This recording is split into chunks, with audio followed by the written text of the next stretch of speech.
This is the Math 2 lesson summary video for infectious exponents. In this lesson, the purpose of infectious exponents is to determine how to calculate values of an exponential function that occur between whole number inputs. In the first part of the lesson, we are told that bacteria grows exponentially, and we start with 300 bacteria, and they're doubling every hour. So the first thing we're asked to do is we're asked to fill out this chart here, which I've done for you. For multiplying each by 2, we can see that the next value here would be 600. The next value here would be 1200, 2400, and 4800. So each value is being multiplied by 2 or doubling every hour. We are then asked to plot this at the end of the task. So if I scroll to my graph, I took those data points and I actually plotted those here on the coordinate grid that was given to us. So then we're told that we want to find out how many bacteria there would be after 30 minutes. So instead of every 1 hour, which we know is the bacteria is doubling, so I'm just going to fill that in. This was 600 after the first hour. After the second hour, that would be 1200 bacteria. After the third hour, that would be 2400 bacteria. And after the fourth hour, that would be 4800 bacteria. But we're asked to find how many bacteria there would be after 30 minutes. So Travis makes a claim. He says that he thinks that if the number of bacteria doubles every hour, then half of that growth should occur between 0 and 1/2. So he's saying because the difference between 600 and 300 is actually 300, that we should be able to divide 300 in half and get what the difference should be between 0 minutes and 30 minutes. So he's saying that the bacteria should grow by 150. So 300 plus 150 bacteria, he's saying that this at 30 minutes should be 450 bacteria. So if we keep going along those lines, and we use that same strategy, between 600 and 1200 bacteria, that is a difference of 600. So we need to add 300 to 600. So he's saying that in an hour and a half, we'd have 900 bacteria. So on and so forth. At 2.5 hours, we'd have 1800 bacteria. And at 3.5 hours, we'd have 3600 bacteria. So then we were asked in number 4 to comment on Travis's idea and how it compares to the table generated in problem 1. So let's just scroll up to problem 1 for a moment. If we look at the table in problem 1, we already discussed that we are multiplying our initial bacteria count of 300 by 2. And we were multiplying by 2 each time, which we saw in our table up top. So if we go back to Math 1, if you recall the MVP lesson geometric meanies, we understand that when we are multiplying by the same number each time in a sequence, that it is not arithmetic. It is not arithmetic or linear. But when we are multiplying by a common ratio, that is what we called it in Math 1, when we multiply by a common ratio, it is actually exponential. And if we look back up at the directions here, bacteria typically grow exponentially. So we can see in the sequence in number 1 that this is definitely not a linear function because we are not adding a common difference. We are multiplying by a common ratio. So let's go back down to number 4. So since our function is an exponential function, we were asked to determine if Travis's method was appropriate. Travis's thinking is actually linear, so therefore Travis's thinking is not actually appropriate for the bacteria count. So we'll just write that down. Travis is treating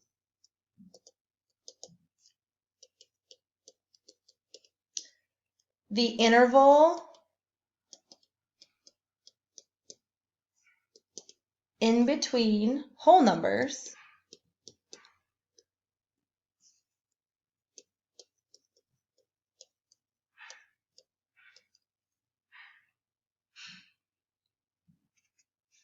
we just erase the S.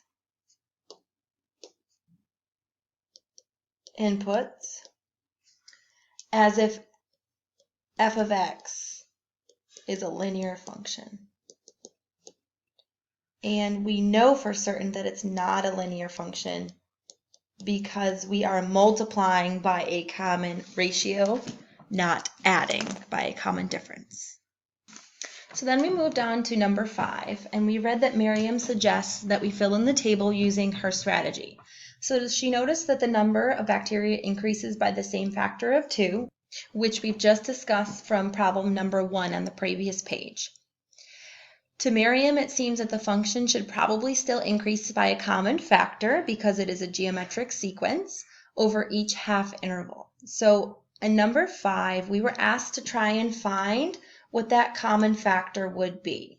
So in class, what we discussed is that if we are trying to figure out every 30 minutes in the half mark, if we took our starting bacteria of 300 and we multiplied it by the square root of 2, we should be able to get that starting value. So if I go back to my calculator and I type in 300, which is our starting number of bacteria, times the square root of 2, I get that after 30 minutes, there should be 424.26 bacteria. So I'm going to write that right here in my table. So it was 424, approximately 0.26. Okay, and then we looked to see what was happening at an hour and a half, how many bacteria that would be. So if we think of this constant factor, what that would mean is that if square root of 2 is my constant factor, that when I multiplied by the square root of 2 again times my next value, so I should be able to type in square root of times the square root of 2 again, and it will take my answer from the previous line and multiply by the square root of 2. So you can see that the number of bacteria after 1 hour is 600, which holds true based on our table. So my calculator knows that I'm multiplying by the square root of 2, so I can just hit enter and it will multiply by the square root of 2 again. So after an hour and a half, we should have 848.52 approximately. And 53 if we round up bacteria. So 848.53. I'm going to use a different color. So that's 848.53. And we continued along those lines and we filled in this table using Miriam's strategy. So at 2.5 hours, we should have 1,697.06. At 3.5 hours, we should have 3,394.11 bacteria. So what I'm going to do just on a separate page is I'm just going to write out, so we started with 300 times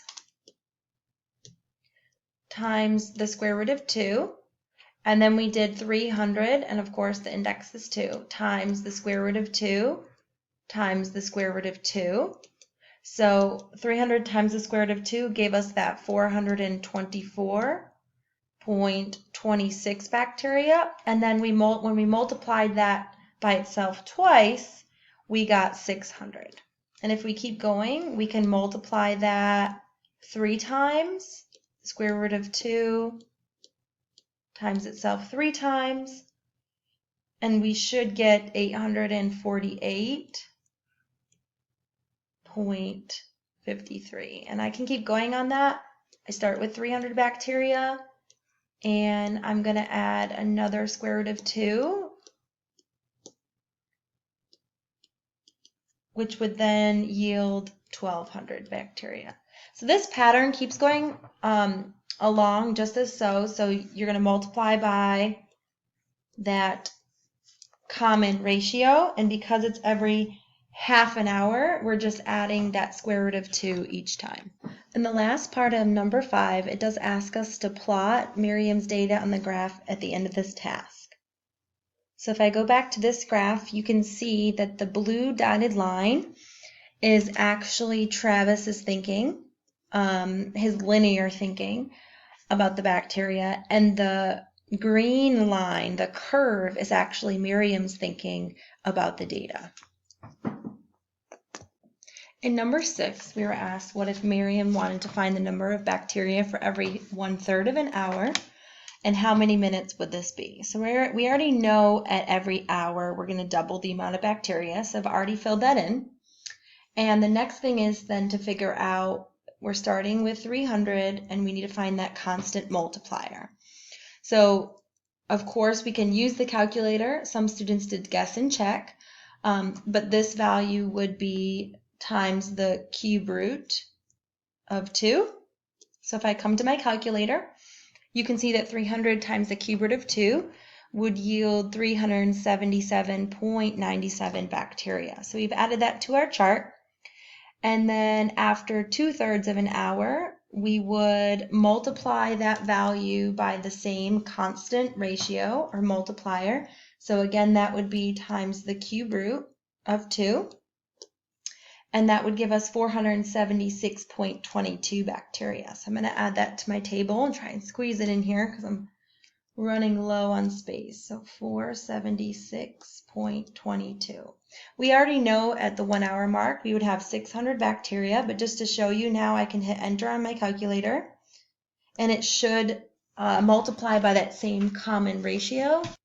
And I can keep hitting enter to get the next number in my sequence since I'm multiplying by the same number each time. So that's how we're going to fill in our table. And you can see then there's my 1200, that's after 2 hours, and my next values, and then after 3 hours we should get 2400. So all those values check out, and we're just going to write those in the table. So 4/3 was 755, and I'm just going to round to 0.95. I'm going to put an arrow because I'm losing a little bit of space. 952.44 bacteria. We have 1511.91 and 1904.88. Okay, so now in number 7, we were asked what was the constant factor that we used in number 5, and we determined that was the square root of 2. We also had some students guess and check, so if you take a look at the square root of 2, the square root of 2 is approximately 1.41, and some students use that number to approximate the next number in the table. And then on number 8, what did we use? What was our constant factor in our problem 6? And that was 1.2599, or the cube root of 2, which if we also try and compare the cube root of 2, I can do math. Number 4 and the cube root of 2, and that would be 1.2599. And then if we were to evaluate and we plugged in 1/3 into our function, so what that's saying is if we do f of 1/3 and we plug 1/3 in for x, it's asking us, will we get the same decimal values we did in the table? And yes, we can double check that. And the same thing on 10, if we plug in 7/3 for x times 2 to the 7/3, we do get the same thing from the table, 1511.91. So in number 11, we were asked to estimate the number of bacteria when the time was 5/3, or x was 5/3. And so we would plug in 5/3, and essentially what does that mean? Well, what that means is that we're going to take our multiplier and multiply it 5 times. And in this case, what we would be multiplying by is the cube root of 2 5 times. So we're taking the cube root of 2 and we're going to write it out 5 times.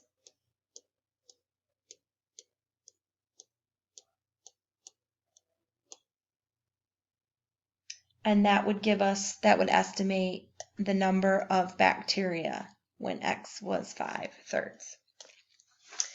If you need any help on the Ready, Set, Go homework for this task, please remember to check the Canvas Student Support site.